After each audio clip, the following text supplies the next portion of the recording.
Hello everybody, my name is Manand Vikram Singh and welcome to the economic class. I hope आप बहुत अच्छे होंगे, अपना ध्यान रख रहे होंगे, अपनी फैमिली का ध्यान रख रहे होंगे and the most important thing पढ़ रहे होंगे. आज का टॉपिक डिस्कस करने का रीजन ये है कि मेरे पास काफी सारे डाउट्स आ रहे हैं कि सर ऑपरेशन ट्विस्ट क्या है. Now on December 2019 operation twist was announced. दिसंबर से लेकर के जनवरी, फरवरी, मार्च, अप्रैल, मई, that means more than 5 months.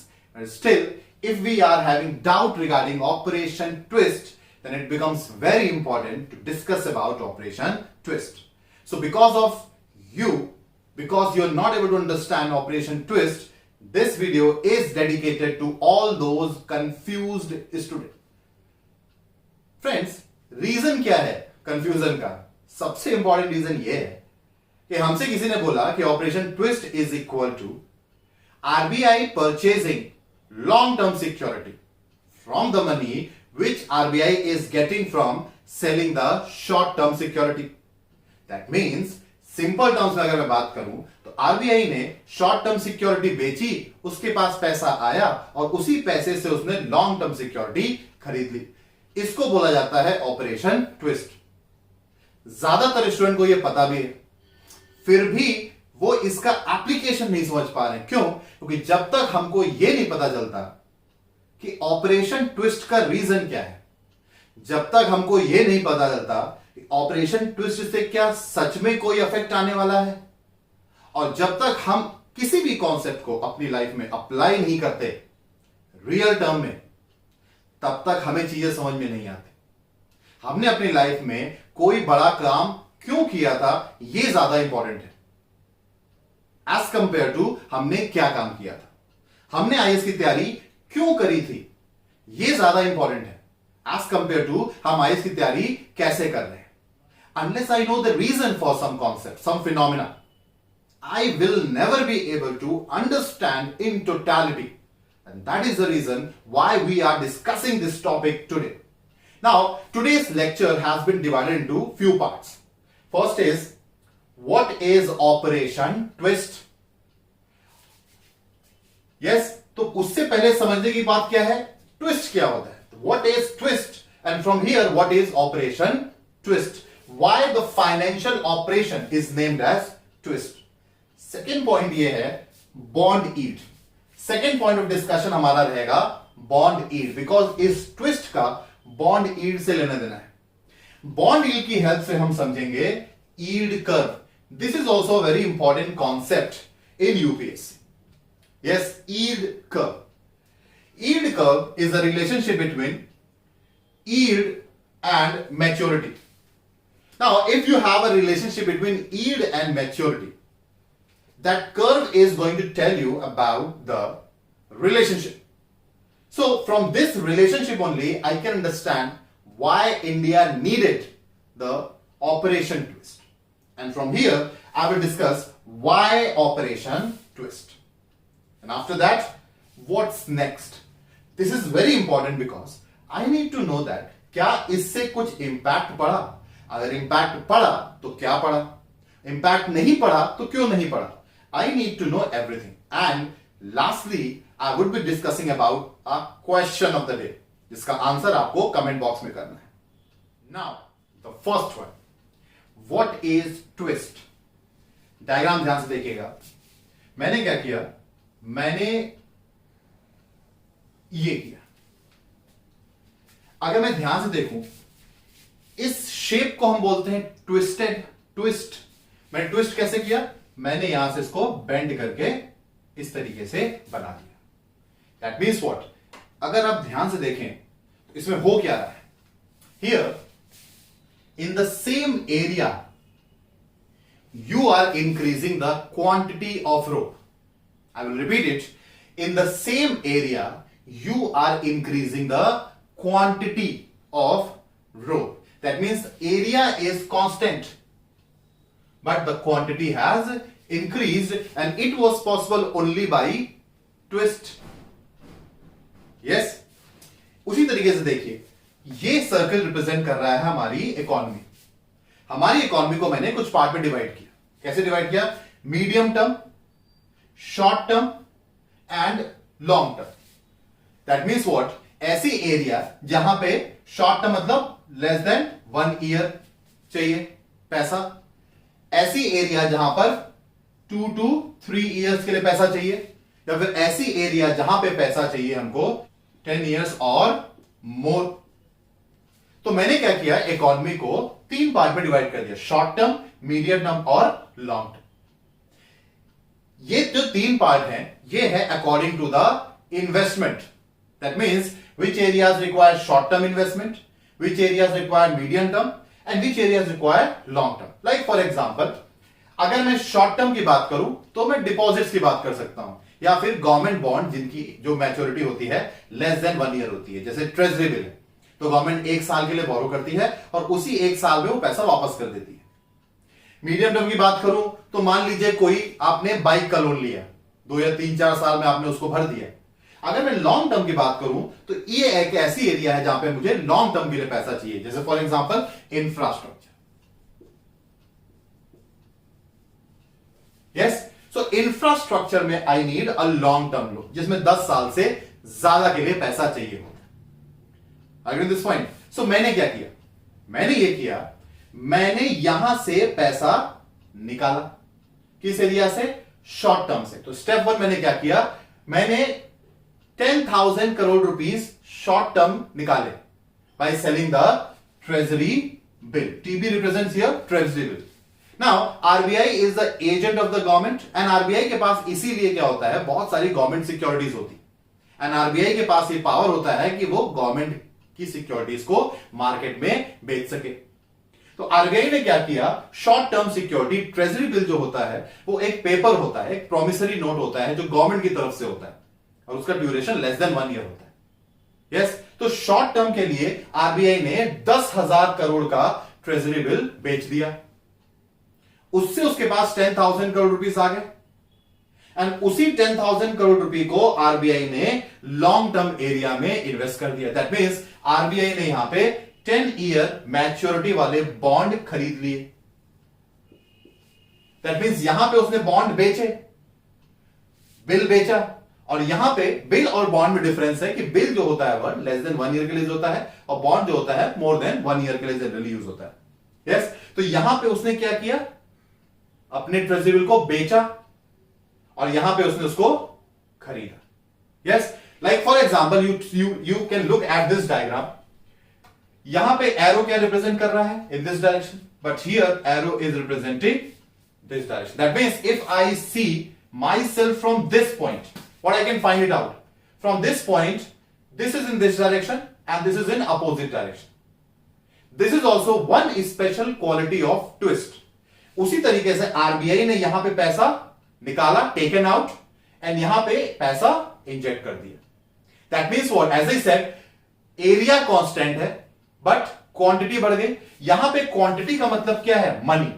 तो मैंने क्या किया, इसी लॉन्ग टर्म एरिया में, long term area means investment infrastructure area, इसी एरिया में मैंने किसी एरिया से पैसा निकाल करके ज्यादा पैसा डाल दिया। That means the area is constant but I increase the quantity of money in the long term. So by this you can relate twist with the operation twist. किस तरीके से when a rope is twisted within that area, I increase the quantity of rope. In the same manner, the area which requires long-term investment, I withdraw money from one area and increase the quantity of money in that area. Yes, that means here, what is the intention of RBI? The intention of the central bank of the country is to increase money for long-term investment. Yes, that means what? अगर मैं किसी से 10 साल का bond खरीदूं तो मैं तो खरीदने वाला हूं, मेरा पैसा उसके पास जाएगा और वो उसी पैसे को इकोनॉमी में इन्वेस्ट कर देगा। Are you getting this point? So here what is happening? RBI is injecting money in the long term infrastructure investment by withdrawing the money. Are you getting this point? So that's the relation between normal twist and twist. But यहां पे lecture खत्म नहीं हुआ है, हमको इस concept को एकदम ऐसे समझना है ताकि फ्यूचर में हम इसको कहीं पे भी अप्लाई कर सकें। यस, सो इस पार्ट के लिए इतना। Now will move to the next which is again important here. हमने क्या डिस्कस किया था? आरबीआई ने क्या किया? शॉर्ट टर्म से 10,000 करोड़ रुपीस निकाले। That means by selling the treasury bill, RBI got 10,000 crore rupees and RBI invested the same money in the long term by purchasing 10-year bond or 20-year bond or 30-year bond. Yes, so what is happening actually here? I am withdrawing money from the short term and I am investing the same in the long term. This is called as twist, जो हमने discuss भी किया। इसका reason मैंने जो आपको दिया था कि लॉन्ग टर्म में, like for example, what is long term? As I discussed, it is infrastructure. So infrastructure में पैसे की जरूरत है, लॉन्ग टर्म पैसा नहीं मिल पा रहा है, तो आरबीआई ने लॉन्ग टर्म पैसा बढ़ाने के लिए ही 10,000 शॉर्ट टर्म से उठाया और 10,000 करोड़ रुपीस लॉन्ग टर्म में डाल दिया। अब आप ये पूछेंगे कि सर फिर उठाने की जरूरत क्या थी? हम डायरेक्ट कर सकते थे, because RBI is also the regulator of the bank. What is happening here? RBI could have reduced the repo rate and this would have given more money to the bank and bank could have passed the same money in the economy. Are you getting this point? Because please understand this thing, यहां पे हुआ क्या? RBI direct market में गया, market में direct जाकर के government bonds और ट्रेजरी बिल को मतलब बेचा और खरीदा। एग्जैक्टली यही किया, बट ये स्टेप गलत माना जाता है। क्यों? बिकॉज आरबीआई को डायरेक्ट मार्केट में नहीं जाना चाहिए, आरबीआई को अपना काम किससे कराना चाहिए? बैंक के थ्रू। तो what is repo rate here? The rate at which RBI give loan to the bank. So when RBI reduces the repo rate, then what happens? Bank will then reduce their lending rate and the economy can get the money. तो इसी तरीके system चलता है कि RBI से पैसा bank पे जाता है और बैंक से कहा जाता है इकोनॉमी में। सो अगर आरबीआई ने रेपो रेट कम किया है तो बैंक भी लेंडिंग रेट कम करेगा और इंफ्रास्ट्रक्चर को भी पैसा जाएगा। तो जब ये पैसा आरबीआई के पास था तो आरबीआई ने ये ऑपरेशन ट्विस्ट क्यों बोला? बिकॉज इसको पता है क्या बोला गया है? ऑपरेशन ट्विस्ट को बोला गया है unconventional. It was called as unconventional monetary policy tool. It was called as unconventional monetary policy tool. मतलब ये जनरली नहीं कर रहा, बिकॉज ये इंडिया का ऑपरेशन नहीं है, ये 1961 में अमेरिका में हुआ था। अमेरिका ने ऑपरेशन ट्विस्ट का यूज किया था 1961 में। क्यों? बिकॉज लेट 1950s में क्या हुआ था? लेट 1950s में नॉर्थ कोरिया और साउथ कोरिया में क्राइसिस हुई थी, इसको कोरियन क्राइसिस बोलते हैं। And because of that Korean crisis, since American forces are involve in Korea, so America में रिसेशन आ गया और इसी रिसेशन से बचने के लिए 1961 में जो अमेरिका की सेंट्रल बैंक है, फेड रिजर्व, उसने ऑपरेटिंग ट्विस्ट का यूज किया था by doing the same thing, selling the short term, getting the money and purchasing the long term, so that long term investment बढ़ सके। अब पॉइंट ये है कि ये अमेरिका ने 1961 में किया था, फिर अमेरिका ने इसको 2011 और 12 में फिर रिपीट किया। तो अमेरिका की पॉलिसी हम अपनी कंट्री में क्यों ला रहे हैं? बिकॉज ये कोई कन्वेंशनल तो है नहीं। कन्वेंशनल होता है repo rate, reverse repo rate, CRR, SLR, open market operation भी कन्वेंशनल होता है। लेकिन ओपन मार्केट ऑपरेशन वो वाला कन्वेंशनल होता है जब आप एक काम एक समय पे करते हैं। जैसे मान लीजिए अगर आपको इकोनॉमी में लिक्विडिटी बढ़ानी है, you want to increase the liquidity in the economy, you want to increase the money in the economy, then you will purchase the bond. When I will purchase the bond, I will give its money to the economy and that money will flow in the economy. That means directly purchasing the bond or directly selling the bond. One event at a time. This is called as conventional open market operation. Why is it unconventional? You are doing both the things at the same time. That is why it is called as unconventional. I hope you might have got this point. Question ये put up होता है, मैंने क्या बोला आपसे, अगर आपको long term area में पैसा बढ़ाना ही था तो आपके पास ऑप्शन क्या था? आप सीधे रेपो रेट कम कर देते, बैंक्स वो पास कर देती, और यही तरीका माना भी जाता है। बिकॉज आरबीआई के लिए एक वर्ड यूज होता है रीफाइनेंस। आरबीआई के लिए वर्ड यूज होता है रीफाइनेंस, मतलब जो फाइनेंस कर रहा है, जो हमारी इकोनॉमी होती है उसमें बैंक्स फाइनेंस करती हैं इकोनॉमी को। तो फाइनेंसर को जब आप फाइनेंस करते हैं, so when you finance the bank who is itself a financer, your role is of refinance.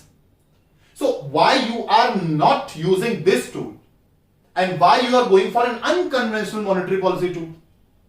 The reason is in 2019 RBI ने रेपो रेट को कम किया, काफी कम किया, बट उस प्रोपोर्शन में जो बैंक्स का लेंडिंग रेट है वो कम नहीं हुआ. जब आरबीआई रेपो रेट कम करती है, whenever RBI is going to reduce the repo rate, the bank should also reduce their lending rate proportionally. But after 1990s, banks are autonomous. So when the banks are autonomous, banks will decide whether they want to pass the money in the economy or not. Now here what happened is RBI kept on reducing the repo rate, but the banks were not reducing the lending rate. And this was the failure of MPT. What is this called as? Monetary policy transmission नहीं हो रहा था.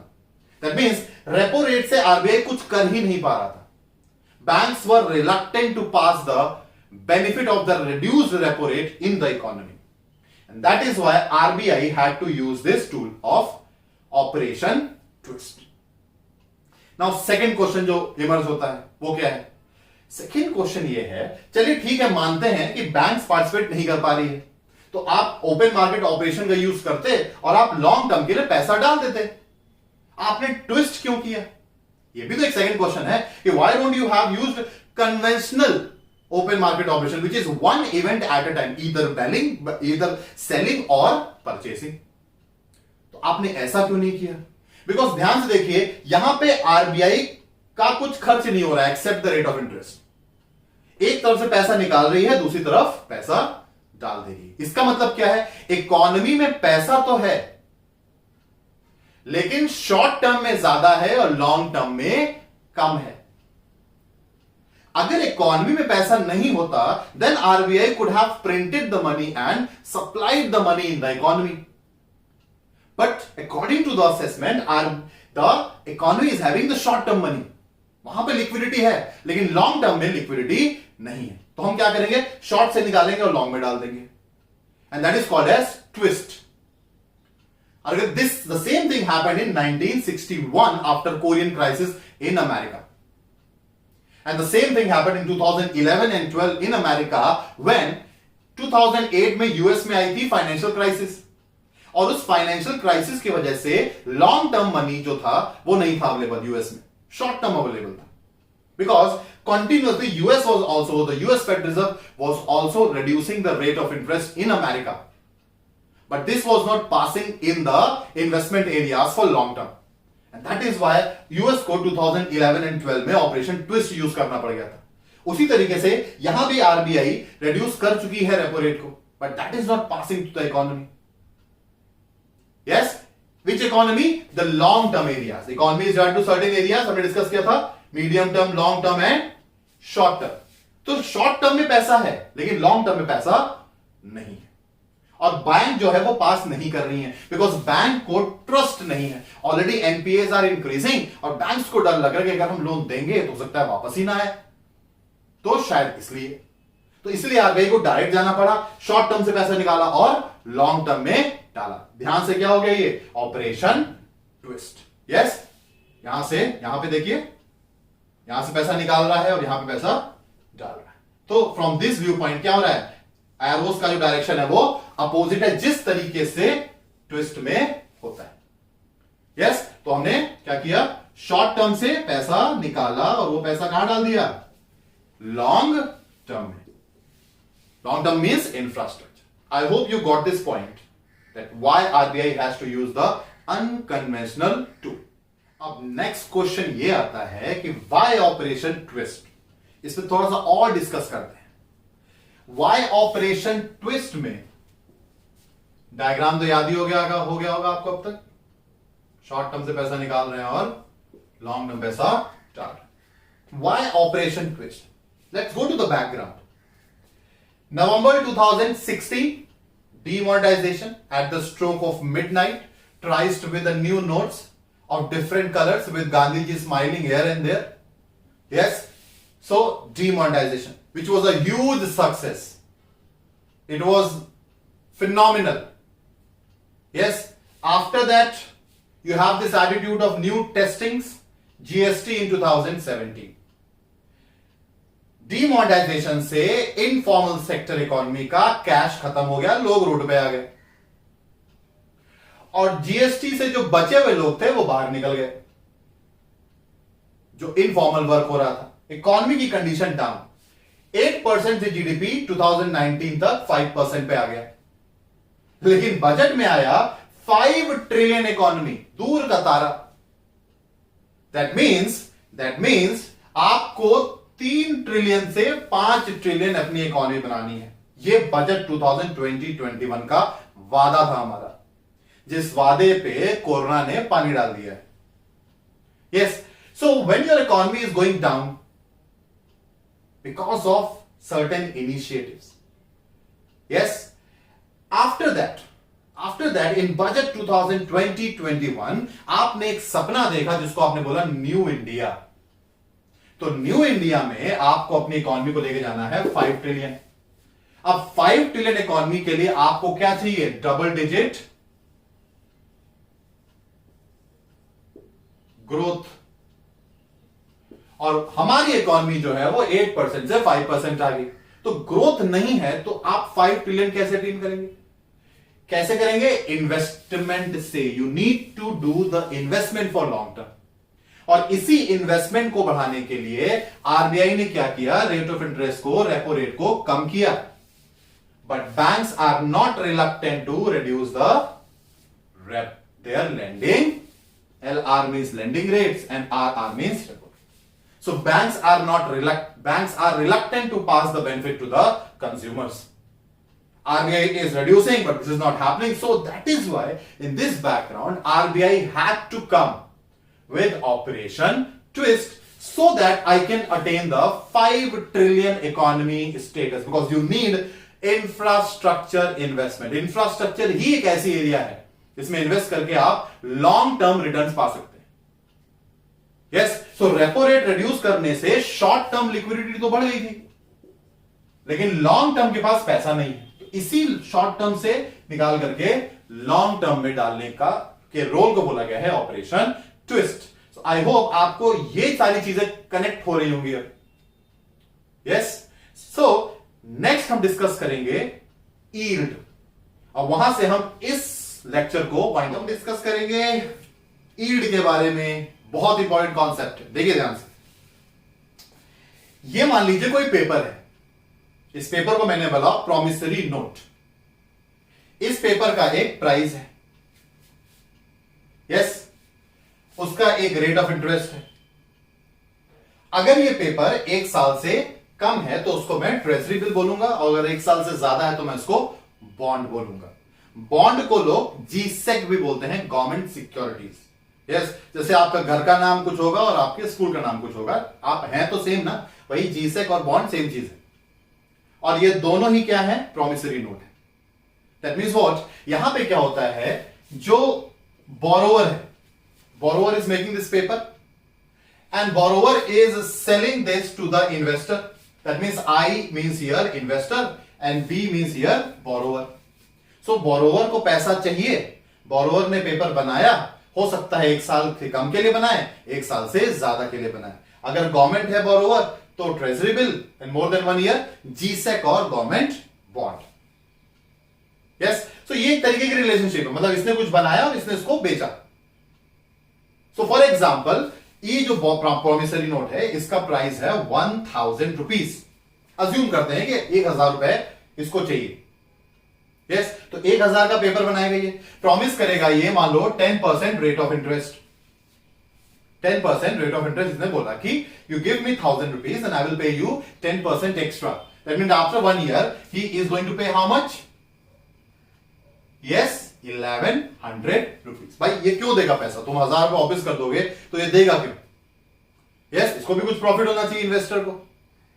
Are get this point और not? सो अगर मैं थोड़ा सा इसमें दिमाग लगाऊं तो मैं इसको डिमांड सप्लाई से कनेक्ट कर सकता हूं। कैसे?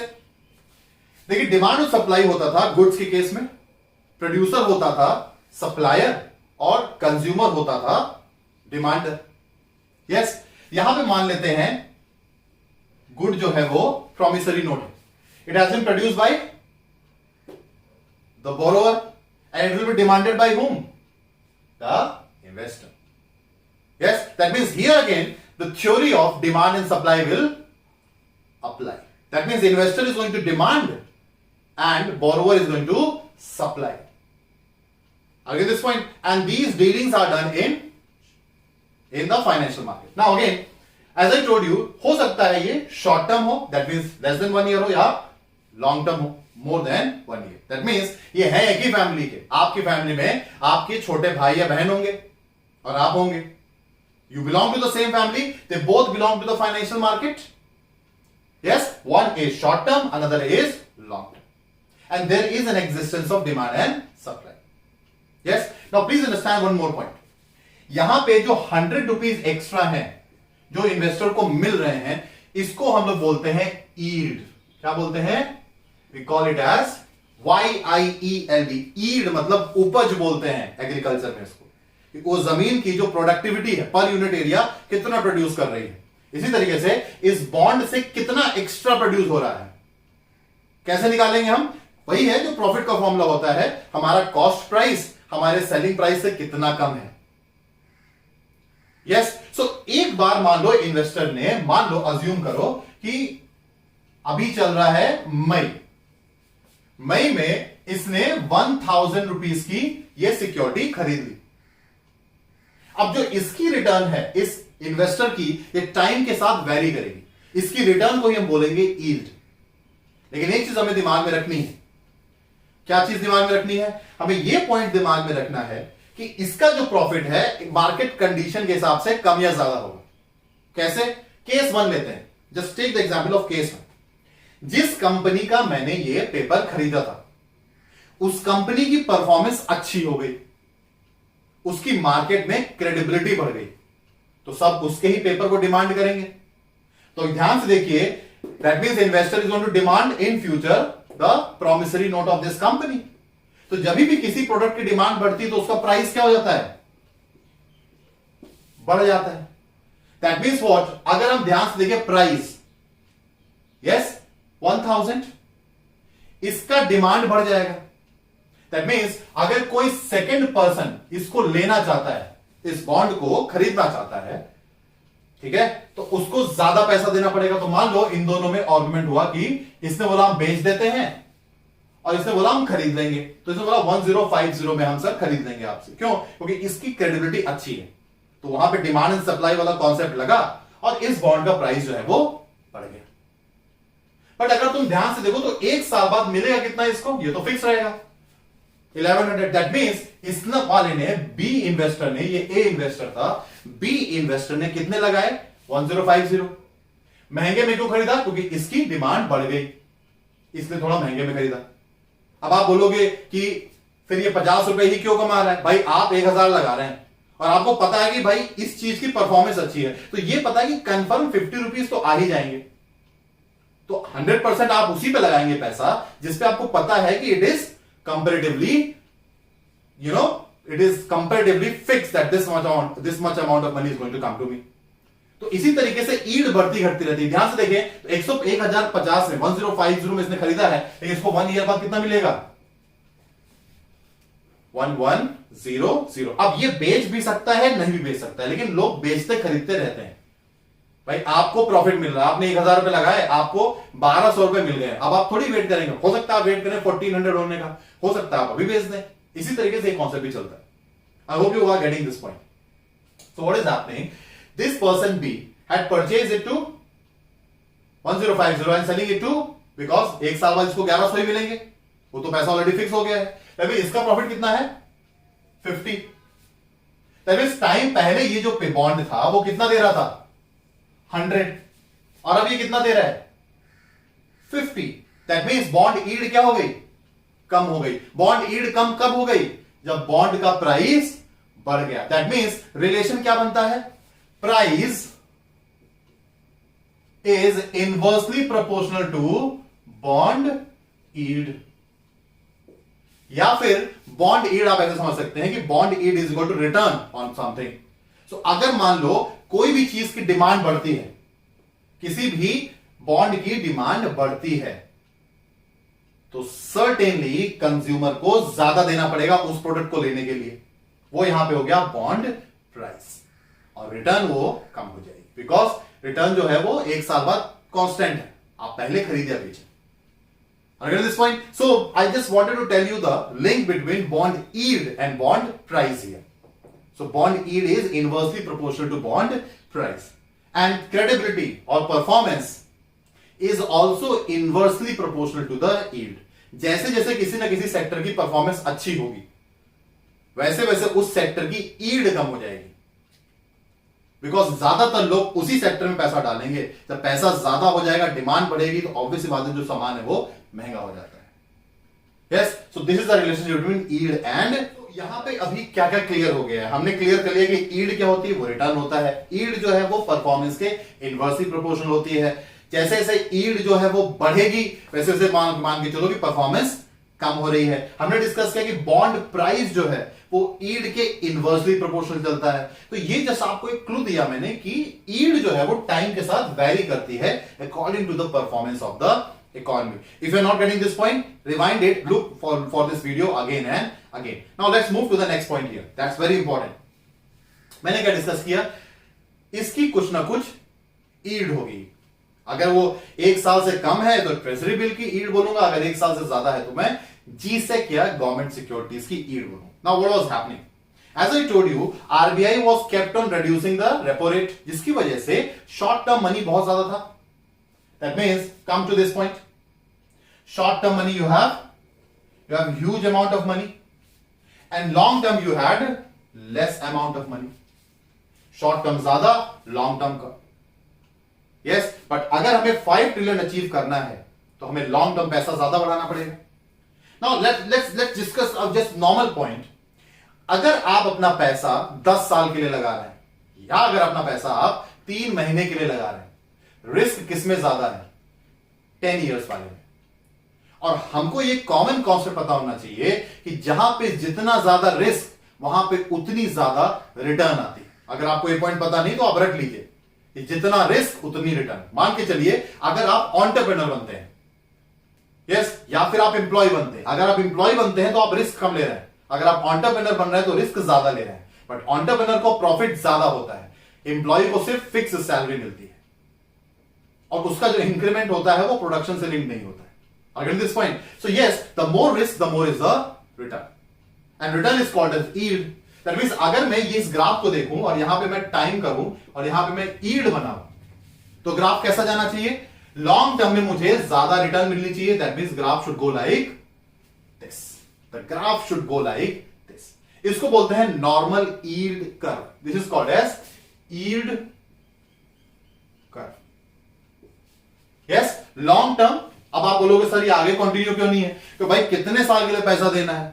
मान के चलो कि ये हमने 30 साल बोला है। अब ऐसा तो नहीं कि कोई 200 साल के लिए पैसा दे देगा। आपकी उम्र है 50 साल, 60 साल, 70 साल, मुश्किल से आप बचेंगे, आप 100 साल के लिए पैसा दे, भाई ऐसा तो नहीं करेंगे ना। What you going to do? 30 years, 10 years, तो ग्राफ हम उतनी साल का ही बनाएंगे। तो जितना समय उतनी ज्यादा y means yield. It is a normal yield curve. It should go like this. I hope you are getting this point. Now जरूरत ऑपरेशन ट्विस्ट को देखिए क्यों आया, ध्यान से देखते हैं। अभी क्या हुआ है, शॉर्ट टर्म जो है वो पैसा बढ़ गया है, शॉर्ट टर्म पैसा बढ़ गया है, लॉन्ग टर्म पैसा कम हो गया है। That means what? Long term कोई पैसा लगाना नहीं चाहता है और शॉर्ट टर्म सभी पैसा लगा रहे हैं और शॉर्ट टर्म मनी भी अवेलेबल है। दैट मीन्स लॉन्ग टर्म में रिस्क और ज्यादा बढ़ गया है और शॉर्ट टर्म में रिस्क इतना ज्यादा नहीं है। दैट मीन्स सिचुएशन को अगर आप ध्यान से देखिए तो लॉन्ग टर्म में रिस्क बढ़ गया है। That means what is happening here? The graph is moving up. Yes, because the more is the risk the more should be the return. That means आप पैसा लगाएंगे तो आपको मिल तो जाएगा। जैसे आप सट्टे में पैसा लगाइए मान लीजिए, तो सट्टे में क्या होता है आपको पता नहीं क्या होने वाला है, लेकिन आप लगा के देखिए आपको पैसा रिटर्न मिलेगा। You are doing gambling, there is a possibility that you are going to get high return. It is the same concept here. So when no one wants to invest for the long term, as the background again that we are discussing here, अगर कोई पैसा long term नहीं लगा रहा है तो उससे क्या होगा? अगर कोई पैसा लॉन्ग टर्म नहीं लगा रहा तो लॉन्ग टर्म हो गया गैम्बलिंग। आप पैसा लगाइए, आपको रिटर्न ज्यादा मिलेगा। तो ये ग्राफ क्या हो गया? स्टीप हो गया है। It has become steep. Yes, अब इसको राइट करने के लिए, ठीक करने के लिए, 5 ट्रिलियन इकोनॉमी अचीव करने के लिए क्या करना पड़ेगा हमको इसको डाउन लाना होगा और इसको अप लाना होगा। यही तो होगा ना? जब हम इसको डाउन लाएंगे और इसको अप लाएंगे तभी हम यहां पे आ सकते हैं। यस, तो डाउन और अप करते हैं, अप करते हैं, इसको फॉलो करते हैं। यहां से मैं स्टार्ट करूं और इसको मैं ऐसे लेकर आऊं। That means what? ये है करंट इकोनॉमी की condition, first one, this one. Yes, ये हमारी नॉर्मल होनी चाहिए, इसको मैं अभी मिटा रहा हूं, ये नॉर्मल होनी चाहिए। तो मैं क्या करूंगा? इसको नीचे लाऊंगा और क्या करूंगा? इसको ऊपर लाऊंगा। That means this is going to happen. अब आप ध्यान से याद करिए, जो हमने ट्विस्ट की डायग्राम बनाया था, it is becoming like this और not? It is becoming like the same rope जिसका हमने एग्जांपल लिया था। That means we are going to shift the yield down of long term and increase the yield up for short term. ये कैसे करेंगे? ये ऐसे करेंगे, सिंपल सी बात है।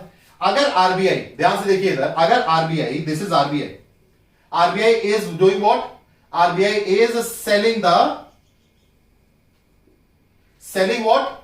TB means treasury bill and squeezing out the money. How much? 10,000 crore rupee and injecting the same money in long term. तो ध्यान से देखिए क्या हो रहा है? RBI is demanding long term bond to purchase. Give me the long term bond, I am demanding. That means as a consumer you are demanding it. So as a consumer if you are demanding something, तो होगा क्या? As I told you, जहां demand बढ़ी वहां yield क्या होगी? कम हो जाएगी. That means what? Come to the same point. There is someone who is demanding my promissory note.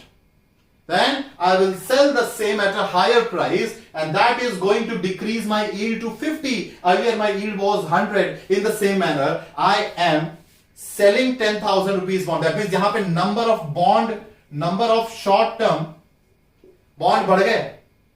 That means यहां पे बॉन्ड की डिमांड कम हो गई. जब बॉन्ड की डिमांड कम हो गई तो यहां पे यील्ड क्या होगी? बढ़ जाएगी. यहां पे यील्ड बढ़ जाएगी और यहां पे लॉन्ग टर्म की डिमांड बढ़ गई, इसलिए यहां पे यील्ड कम हो जाएगी. It will be called as operation twist. I hope you might have got this point. अगर समझ में नहीं आया है, इसको फिर से रिपीट करके देखिए. मैं यहां पे क्या कह रहा हूं? अगर एज अ कंज्यूमर मैं किसी चीज की डिमांड बढ़ाऊंगा तो उसका प्राइस बढ़ जाएगा और जैसे ही प्राइस बढ़ जाएगा यील्ड कम हो जाएगा. मैंने क्या किया? 10,000 रुपीज का शॉर्ट टर्म बॉन्ड बेचा. Number of short term bond in the market increase. That means अब शॉर्ट टर्म बॉन्ड की डिमांड मार्केट में कम हो जाएगी. बिकॉज अगर तुम किसी चीज की क्वांटिटी बढ़ा दो, अगर तुम किसी चीज की सप्लाई बढ़ा दो, तो ऑब्वियसली बात उसकी डिमांड कम हो जाएगी. So this is what is happening. The moment demand is decreasing, yield become down. And you are here demanding long term. Give me 10,000 crore rupees long term bond. That means as a consumer, as an investor, you are demanding more and more long term bond, which is going to decrease the yield of the long term bond. तो ये चीज कैसे हो जाएगी? Shift हो जाएगी. So इस graph का कोर्स करेक्शन करने के लिए एक्चुअली में आपने क्या किया? जो ग्राफ ऐसे जा रहा था उसको आपने शिफ्ट करके नॉर्मल यील्ड का बनाया ताकि इकोनॉमी प्रॉपर तरीके से रन हो सके. I hope you might have got this point.